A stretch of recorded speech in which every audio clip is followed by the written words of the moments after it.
Hello, Jeff here. It's getting a little late, and I want to try to abide by that wise counsel to get to bed early.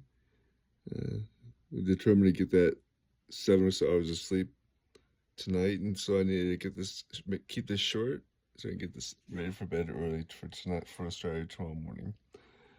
Let's give a reflection this morning, a blessed Sabbath morning, and I was feeling reflective, and I was thankful for a fairly busy week last week. I had about 68 hours. So it was fairly good, and I was thinking how good it was to have three college kids home with us this summer. And Seth is the last one to leave. Is Seth? He'll be leaving this coming Friday, so we had his dinner of choice, some chicken squares today, since he'd be leaving later this week. And I also got Mom Deborah a birthday cake for her and some ice cream. So we had a little birthday thing for her as well.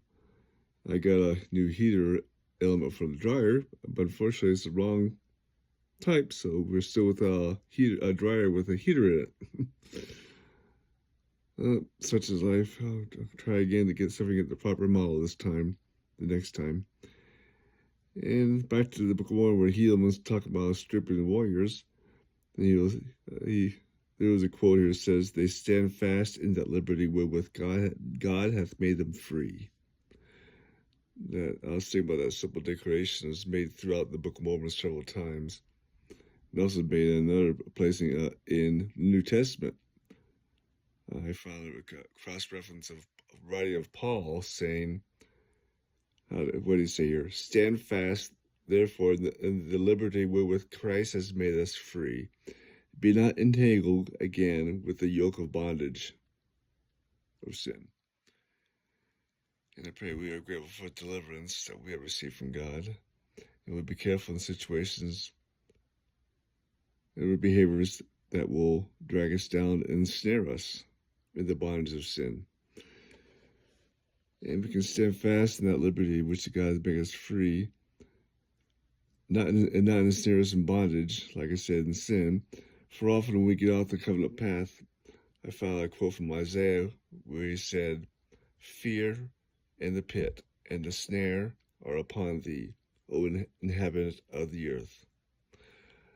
And I was thinking somewhere how grateful I was to have the opportunity to partake of the sacrament again there today. And I was reflecting on a story from Elder Lund. He's not Elder, President Lund. He's the president of the Young Men's of the General Authority. He gave a talk last conference retelling a story of a bishop and his wife who had lost a two-year-old daughter, and then the day before with the church, and the bishop went straight to the sacrament table where he knelt, and he gave the prayer, the sacred prayer to bless the bread. And I was reflecting how it was this good father and mother were testifying of the promise found in that prayer which the bishop made for the ward, and is and has been fulfilled. They do, in fact, to their everlasting comfort, have the spirit to be with them. And that was a sweet testimony he made in that talk. The spirit had their spirit always to be with us is priceless. And now I was getting to this week's Come Follow Me, where Elder Parley P. Pratt was writing to Joseph about the troubles in Missouri. And what did he say here? They were seeking the Lord's will concerning the school they're commanded to build. And then with this one of the letters he sent to Joseph. And Parley wrote, in answer to our correspondence they had made with Prophet Joseph Smith in Kirtland, the following revelation was sent to him, dated August 1833, which is section 97.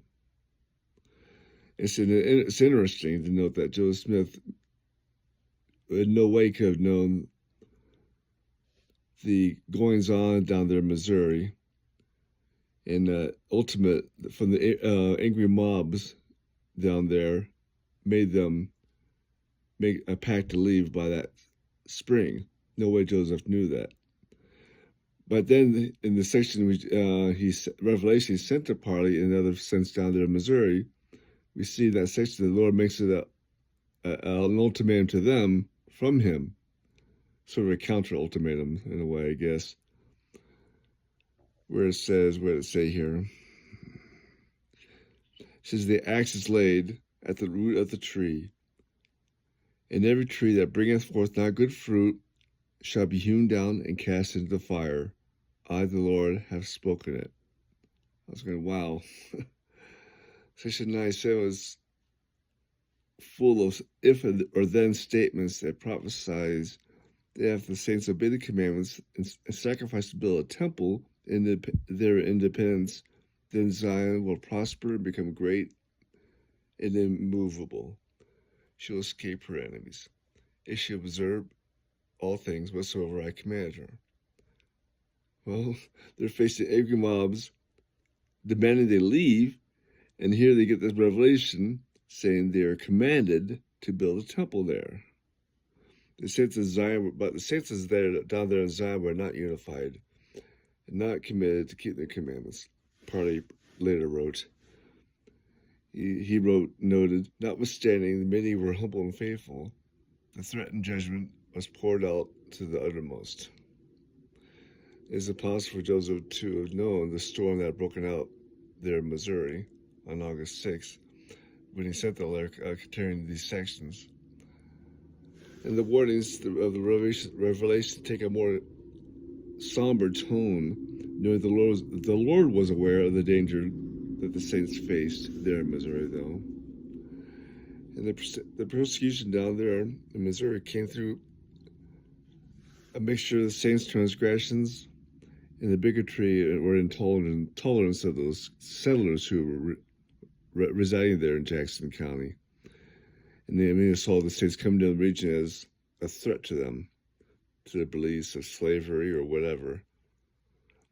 It's hard, but again, we'll see later as we read further, as the years come follow me, the saints would indeed stand fast in that liberty where God has made them free. Much more to come. And it shall be interesting. Zion's camp is coming up. Gotta run. Love you. Anyways, good night. Have a good night. I'll talk to you all tomorrow. See you, Jeff. Future me. Love you. Bye.